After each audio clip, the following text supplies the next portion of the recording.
കൊടുക്കുമെന്ന് പറഞ്ഞു. ഞാൻ പറഞ്ഞു എന്നാന്ന് വെച്ചാൽ ഇങ്ങനെ വരെ ഹരാസ് ചെയ്യാൻ തുടങ്ങി, നിന്നെ പ്രതിയാക്കി നിന്റെ പേരിൽ ഞാൻ കേസ് കൊടുക്കും. ഞാൻ പറഞ്ഞു ചെറിയ വണ്ടി, ഞാൻ എന്തായാലും അങ്ങോട്ട് വന്ന് ഇടിച്ച് തട്ടി നിർത്തി, ഞാൻ ഓവർടേക്ക് ചെയ്ത് നിങ്ങൾ നിർത്തത്തില്ല. രണ്ടാമത്തെ കാര്യം എൻ്റെ വീഡിയോയും ഉണ്ട്. അപ്പോൾ 2 പെമ്പിള്ളേരാണ് രാത്രി നിർത്തി ഇമാതിരി തോന്നിയ ദിവസം പറയണമെന്ന് വിചാരിക്കണം.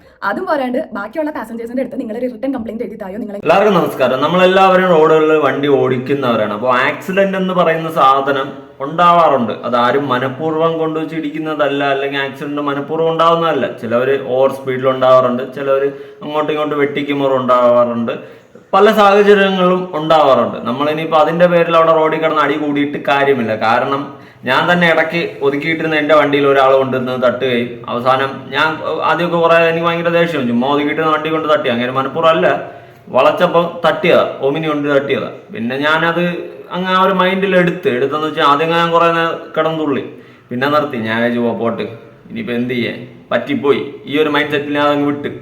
അതുപോലെ ഈ റോഡിൽ ആക്സിഡന്റ് ഉണ്ടാവാറുണ്ട്, മനഃപൂർവ്വം കൊണ്ട് ഇടിക്കുന്നതല്ല, സാഹചര്യങ്ങളിലൊക്കെ പറ്റുന്നതാണ്. അപ്പോൾ അത് പറ്റിയാലും അതിനൊരു മാന്യത വേണം സംസാരിക്കുമ്പോൾ, മനസ്സിലായ? ഇങ്ങനെ പറ്റിപ്പോയതാണ് മക്കളെ, അല്ലെങ്കിൽ പറ്റിപ്പോയതാണ് ചേട്ടാ, പൊറുക്കണം, അറിയാതെ പറ്റിപ്പോയതാണ്, ഇത് പറയാനുള്ള ഒരു മനസ്സെങ്കിലും കാണിക്കണം. അല്ലെങ്കിൽ അത് അത്ര നല്ല ഒരു പരിപാടിയായിട്ട് എനിക്ക് തോന്നുന്നില്ല. എന്തായാലും ചീസ് വിത്ത് എന്ന് പറയുന്ന ഒരു ചാനലുണ്ട്, എല്ലാവർക്കും അറിയായിരിക്കും, ഐശ്വര്യ എന്നെങ്ങാണ്ടാന്ന് തോന്നുന്നു പേര്. ഓക്കെ, എന്തായാലും അതിൽ ഒരു ആക്സിഡന്റ് ഈ ഐശ്വര്യക്ക് സംഭവിച്ചു. ഐശ്വര്യാണെന്ന് തോന്നുന്നു കേട്ടോ, കൺഫേം അല്ല, എവിടെ എന്തോ പോലെ. അപ്പോൾ ഒരു ആക്സിഡന്റ് സംഭവിച്ചിട്ടുണ്ടായിരുന്നു. ആലുവയില ഹൈവേല എന്തോ വെച്ചിട്ടാണ് സംഭവിച്ചു. ആകെ കുളമായി.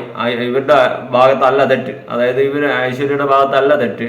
പക്ഷേ അവർ പെരുമാറിയ രീതി കണ്ടു കഴിഞ്ഞാൽ മോനെ യുവമാരെ ഇങ്ങനെ വെറുതെ വിട്ടാൽ പറ്റത്തില്ല എന്നേ നമ്മൾ ചിന്തിക്കത്തുള്ളൂ. എന്തായാലും നമുക്ക് അതിനെ കുറിച്ചൊന്ന് കാണാം. ഇല്ല. അപ്പോൾ നോർമൽ സ്പീഡിൽ വന്നിട്ട് പുറകിലും നല്ല വണ്ടികളുണ്ട്. എനിക്ക് പെട്ടെന്ന് ചവിട്ടി നിർത്താനും പറ്റാത്തൊരു സിറ്റുവേഷൻ ആയിരുന്നത്. നമ്മൾ ഈ സിഗ്നലൊക്കെ കൊടുക്കുകയാണെങ്കിൽ നമുക്ക് പെട്ടെന്ന് ചവിട്ടി നിർത്തി കഴിഞ്ഞാൽ തന്നെ കുഴപ്പമില്ല, പെട്ടെന്ന് ബാക്കിൽ വരുന്ന വണ്ടികൾക്ക് നിർത്താൻ പറ്റും. പക്ഷേ ഇതെന്ന് പറഞ്ഞു കഴിഞ്ഞാൽ നേരെ ഓടിക്കൊണ്ടിരിക്കുന്ന വണ്ടിയാണ്. ഞാനിപ്പോൾ ചവിട്ടി കഴിഞ്ഞാൽ ബാക്കിലുള്ള വണ്ടി വന്ന് തട്ടുകയും ചെയ്യും. ഇത് ഓവർടേക്ക് ചെയ്യുന്ന കണ്ട ആ മൊമെന്റ് തന്നെ ഞാൻ നല്ലതായിട്ട് ഹോൺ അടിക്കുന്നതിന് കാരണം ഈ വലിയ വണ്ടി പറയുമ്പോൾ ഒരു ഫ്രണ്ട് മാത്രം നോക്കും തട്ടുന്നുണ്ടോ, എന്നിട്ട് നോക്കാതെ അങ്ങോട്ട് എടുക്കും, അതിന്റെ ബാക്ക് വന്ന് നല്ലൊരു ഇടി ഇടിച്ചിട്ട് പോകും. ഇത് എന്റെ സെയിം സംഭവം നടന്നത്. ഇതിന്റെ ബാക്ക് വശം വന്നിട്ട് ഒരു തട്ട് തട്ടിയിട്ട് പോയി. ഈ ഒരു തട്ട് എന്ന് പറയുന്നത് നല്ലൊരു ഇടിയായിരുന്നു. ഇത് ആ ഹോൺ ഞാൻ എന്നിട്ടും കൈ എടുക്കുന്നില്ല, അത്രയും ഇതിൽ ഞാൻ പ്രഷറിൽ ഹോൺ അടിക്കുന്നത്. എൻ്റെ കൂടെ അനു ഉണ്ടായിരുന്നു, നന്നായിട്ട് കാറൊന്നും അലഞ്ഞു. അതായത് ആ ഒരു തട്ടലിൻ്റെ ഒരു ഇമ്പാക്ട് കൊണ്ട് നല്ലൊരു ജോക്ക് ഉണ്ടായിരുന്നു. ഞാൻ ഓർത്തത് ആ സൈഡ് പോയി എന്നാണ്, കാരണം അത്രയും വലിയൊരു ഇടി നടന്നെങ്കിൽ ആ സൈഡ് പോയെന്നാണ് ഞാൻ വിചാരിച്ചത്. പക്ഷേ എനിക്ക് കാണാൻ പറ്റുന്നില്ല, വണ്ടി ഓടിച്ചുകൊണ്ടിരിക്കുന്ന കാരണം എനിക്കത് കാണാൻ പറ്റുന്നില്ല, എന്താ സംഭവിച്ചത്, എന്താ പറ്റിയിട്ടുള്ളതെന്ന് എനിക്കറിയുന്നില്ല. സാമാന്യ മര്യാദ അനുസരിച്ച് നമ്മുടെ ഈ നാട്ടിൽ ആർക്കാണെങ്കിലും ആളപായം ഉണ്ടായോ ഇല്ലയോ, എന്താ ഒരു വണ്ടി തട്ടിക്കഴിഞ്ഞ് കഴിഞ്ഞാൽ സാമാന്യ മര്യാദ അനുസരിച്ച് ഒന്ന് വണ്ടി സൈഡ് ഒതുക്കി നിർത്തി എന്തെങ്കിലും പറ്റുമെന്നൊന്ന് ചോദിക്കുന്നതാണ് നമുക്ക് ഒരു മര്യാദ അനുസരിച്ച്. ഇപ്പം എൻ്റെ ഭാഗത്തുനിന്ന് ഒരു മിസ്റ്റേക്ക് വന്നാലും ഞാൻ അങ്ങനെയാണ്, എന്തെങ്കിലും തട്ടോ മുട്ടോ എവിടെയും ചെയ്തിട്ടുണ്ടെങ്കിൽ ഞാൻ ഇറങ്ങി ചെന്ന് ചോദിക്കും. അതാണ് മനുഷ്യത്വം. അതെ, തീർച്ചയായും എന്ന് വെച്ച് കഴിഞ്ഞാൽ നമ്മളെ ഭാഗത്ത് തെറ്റുണ്ടായാൽ കൂടി നമ്മൾ അങ്ങോട്ട് ഇടിച്ച് കയറാൻ നിൽക്കത്തില്ല. നമ്മള് അയ്യോ എന്തെങ്കിലും പറ്റുമോ, അറിയാതെ പറ്റി എന്നൊക്കെ പറയാനേ നിൽക്കത്തുള്ളൂ. അല്ല അവരുടെ മെക്കിട്ടിടിച്ച് കയറുന്ന പരിപാടിയൊന്നും എന്തായാലും നമ്മൾ കാണിക്കത്തില്ല, മനസ്സിലായ? നമ്മളെ ഭാഗം ന്യായീകരിക്കാൻ വേണ്ടി അങ്ങനെയൊന്നും ചെയ്യത്തില്ല. അതൊക്കെ ചെയ്യുന്നത് തെണ്ടിത്തനമാണ്.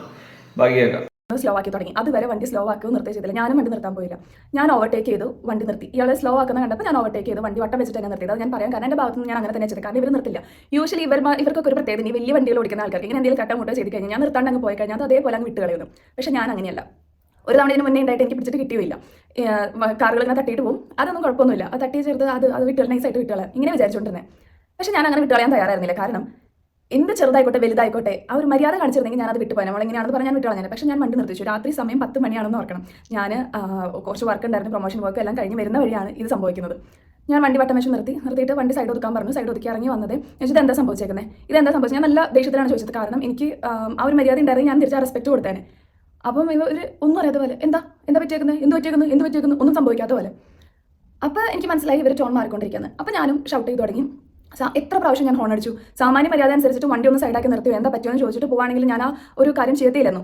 ഗീവ് റെസ്പെക്ട്, ടേക്ക് റെസ്പെക്ട്, ആ ഒരു സാധനം എന്തായാലും ഈ ഡ്രൈവർമാരുടെ ഭാഗത്തൊന്നും ഉണ്ടായിട്ടില്ല.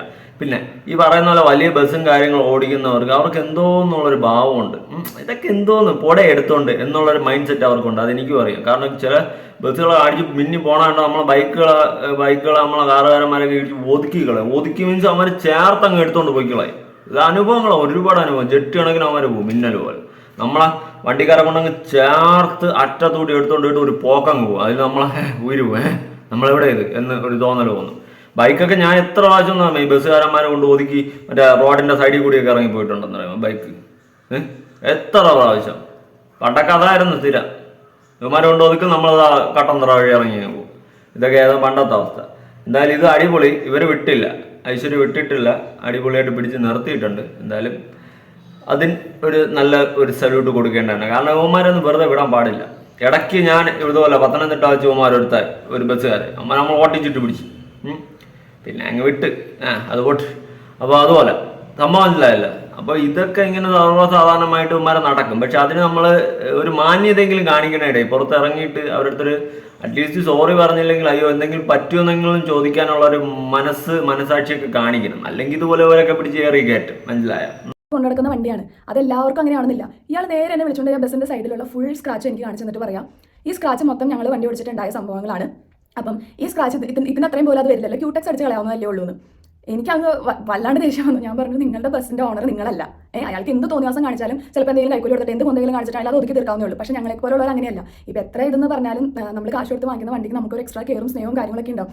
അത് മാത്രമല്ല ആർക്കും ഒന്നും പറ്റില്ല എന്നുള്ളതാണ് എൻ്റെ ഏറ്റവും വലിയൊരു ഭാഗ്യമായിട്ട് ഞാൻ കാണുന്നത്. അപ്പോൾ ആ ഒരു നല്ലൊരു വേയിൽ സംസാരിക്കുകയായിരുന്നെങ്കിൽ ഞാൻ അവിടെ മര്യാദ കാണിച്ചേനെ. അതോടുകൂടി എനിക്ക് ദേഷ്യം വന്നിട്ട് ഞാൻ പറഞ്ഞു, പൈസയ്ക്ക് വേണ്ടി ആക്ച്വലി ഞാൻ അവിടെ ആർക്ക് ചെയ്തതല്ല. എനിക്ക് നല്ലൊരു പണി കൊടുക്കണം എന്ന് തോന്നിയിട്ട് തന്നെ ഞാൻ നല്ല ആർഗ്യുമെന്റ്. കാരണം ഞാൻ ഇങ്ങനെ ചെറിയ കാര്യങ്ങൾ വിട്ട് കളഞ്ഞ് അങ്ങനെ ഒരു സാധാരണ ഇതിലുള്ള ആളല്ല. എന്തെങ്കിലും കണ്ടാൽ ഞാൻ പ്രതികരിക്കും, നന്നായിട്ട് പ്രതികരിക്കും. അത് നല്ലൊരു മര്യാദ കാണിച്ചിരുന്നെങ്കിൽ ഞാൻ അത്രയും പ്രതികരിക്കില്ലായിരുന്നു. ഞാൻ പറഞ്ഞു പോലീസ് വരട്ടെ, പോലീസ് വന്നിട്ട് പോകാം എന്ന് പറഞ്ഞു. അപ്പോഴത്തേനും പാസഞ്ചേഴ്സ് എല്ലാവരും ഓരോരുത്തരായി ഇറങ്ങാൻ തുടങ്ങി. അവരെല്ലാവരും വന്നിട്ട് ഇത് തന്നെ സംസാരം എല്ലാവരും കൂടെ ഒരുമിച്ച് ഹരാസ് ചെയ്യാൻ തുടങ്ങാം. 2 പെൺപിള്ളേരുള്ളൂ. രാത്രി 10 മണി 11 മണി മൊത്തം ആണെങ്കിലും ആകെ ലേഡീസ് എന്ന് പറയാനായിട്ട് 1-2 പേരുണ്ടാവും. എന്തായാലും കൊള്ളാം. ചെറുകെട്ടാണ് സംഭവം. പിന്നെ അമ്മമാര് പറഞ്ഞ വാക്കെന്തോന്ന്, ഇത് നമുക്ക് സ്ഥിരം നമുക്ക് ഉരഞ്ഞിരിക്കണുണ്ടോ ഒരു സൈഡ് വിളിച്ച് കാണിച്ചത് പറക്കുന്നില്ലേ. അപ്പൊ ഇവന്മാരെ സ്ഥിരം പരിപാടിയാണ് ഈ കൊണ്ട് ഉരപ്പ്. മനസ്സിലായ? സ്ഥിരമായിട്ട് ഇവന്മാരെ പരിപാടി എന്താണെന്ന് വെച്ച് കഴിഞ്ഞാൽ കണ്ടവരെ വണ്ടി കൊണ്ട് ഉരയ്ക്കുക. ഇതായിരുന്നു അമ്മമാരെ സ്ഥിരം പരിപാടി. എനിക്കതിപ്പോ മനസ്സിലായി. എന്തായാലും കൊച്ചു പറയുന്ന കേട്ടപ്പോൾ നമുക്കത് ക്ലിയർ ആയി. വൈകിയേക്കാം കൊടുക്കുമെന്ന് പറഞ്ഞു. ഞാൻ പറഞ്ഞു, എന്നാന്ന് വെച്ചാൽ ഇങ്ങനെ വരെ ഹരാസ് ചെയ്യാൻ തുടങ്ങി. നിന്നെ പ്രതിയാക്കി നിന്റെ പേരിൽ ഞാൻ കേസ് കൊടുക്കും. ഞാൻ പറഞ്ഞു, ചെറിയ വണ്ടി ഞാൻ എന്തായാലും അങ്ങോട്ട് വന്ന് ഇടിച്ച് തട്ടി നിർത്തി ഞാൻ ഓവർടേക്ക് ചെയ്ത് നിങ്ങൾ നിർത്തത്തില്ല. രണ്ടാമത്തെ കാര്യം എൻ്റെ വീഡിയോയും ഉണ്ട്. അപ്പോൾ 2 പെൺപിള്ളേരാണ് രാത്രി നിർത്തി ഇമാതിരി തോന്നിയാസം പറയണമെന്ന് വിചാരിക്കണം. അതും പോരാണ്ട് ബാക്കിയുള്ള പാസഞ്ചേഴ്സിൻ്റെ അടുത്ത് നിങ്ങളൊരു റിട്ടേൺ കംപ്ലയിൻറ്റ് എഴുതിത്തായോ നിങ്ങളിങ്ങനെ പിടിച്ച് നിർത്തി എന്ന് പറഞ്ഞിട്ട് അവരെ കൊണ്ട് എഴുതിച്ച് വാങ്ങിക്കുന്നു. ഇങ്ങനെയുള്ള കുറേ തോന്നിയാസ കലാപരിപാടികളാണ് അയാൾ കാണിച്ചുകൊണ്ടിരുന്നത്. അപ്പോൾ അത്രയും ചീപ്പായിട്ടാണ് അയാൾ ബിഹേവ് ചെയ്തതെന്ന് ഓർക്കണം. ഇതിൻ്റെ ഒന്നും ആവശ്യമില്ലായിരുന്നു. ഇമാർ വിചാരിച്ചു, ചേച്ചി ഞാനൊരു 500 ഒതുക്കി തീർക്കാം, ചേച്ചി ഞാനൊരു 1000 രൂപ നോക്കുക. ഇങ്ങനത്തെ ഒരു മാതിരി ടോണിലായി സംസാരങ്ങളൊക്കെ. അപ്പോൾ തന്നെ എനിക്ക് മനസ്സിലായി കാര്യങ്ങൾ ഇതല്ല. അതിൽ കള്ളു കുടിച്ച ചെറുക്കന്മാരുണ്ട്. എന്നാലും ഞാൻ വിട്ടുകൊടുക്കാൻ തയ്യാറായില്ല. പോലീസ് വന്ന് ഞാൻ മാന്യമായ രീതിയിൽ ഞാൻ കാര്യങ്ങളെല്ലാം സംസാരിച്ചു കഴിഞ്ഞപ്പോൾ തന്നെ അവർക്ക് മനസ്സിലായി. അവർ സത്യം പറഞ്ഞാൽ നല്ല ഹെൽപ്ഫുൾ ആയിരുന്നു. ആദ്യം കുറച്ച് പ്രാവശ്യം വിളിച്ചെങ്കിലും ഒന്നും വരാനായിട്ട് വണ്ടിയോ അവർ അവൈലബിൾ ആയിരുന്നില്ല. പിന്നെ നമ്മൾ 2 പെൺപിള്ളേരാണ്, രാത്രി നട്ട 10:00 ഇവിടെ നിൽക്കണേ. 1 മണിക്കൂറായിട്ടും ഒരു റെസ്പോൺസ് ഉള്ള അവരുടെ അടുത്ത് പറഞ്ഞപ്പോൾ കുറച്ച് നേരം കഴിഞ്ഞപ്പോൾ അവർ വരെ ഹെൽപ്പ് ചെയ്യും കാര്യങ്ങളൊക്കെ ചെയ്തു. അതിപ്പോൾ ഞാൻ പറഞ്ഞു വരുന്നത് വേറെ ഒന്നും കൊണ്ടല്ല, ഇതുപോലുള്ള സിറ്റുവേഷൻസ് പലപ്പോഴും പലർക്കും ഉണ്ടായിട്ടുണ്ടാവും. ഈ സത്യം ഇങ്ങോട്ടുകൊണ്ട് ഇടിച്ചിട്ട് അങ്ങോട്ട് കേസ് കൊടുക്കാൻ പോണ റിട്ടേൺ കംപ്ലൈന്റ് എഴുതാൻ ചെവുമാരെ ഞാൻ എന്ത് ചെയ്താൽ ചെലാവെന്ന് എനിക്ക് അറിയത്തില്ല. ഇങ്ങോട്ടുകൊണ്ട് ഇടിച്ചതും പോരാ, അത് മാന്യമായിട്ടൊരു സോറി പറയാനോ അല്ലെങ്കിൽ അതിന് അയ്യോ എന്ത് പറ്റിയെന്ന് പോലും ചോദിക്കേണ്ട മനസാക്ഷിയില്ലാത്ത ഇവനെയൊക്കെ പിടിച്ച് ഡ്രൈവർ ആക്കിയവന്മാർ ആദ്യം അടിക്കണം. മനസ്സിലായോ? അമ്മമാർക്ക് സ്ഥിരം പരിപാടി തന്നെ ഉരപ്പ്. എന്തുപാടേ ഇതൊക്കെ ഇവന്മാര് ഇവന്മാർക്കൊന്നും ഒരു ഇതുമില്ല. ഇവന്മാർ തട്ടി ആ കൊച്ചിനെ മറ്റേ എന്തെങ്കിലും സംഭവിച്ചിരുന്നെങ്കിൽ ഇവന്മാർ ഇതുപോലെ തന്നെ സംസാരിക്കും.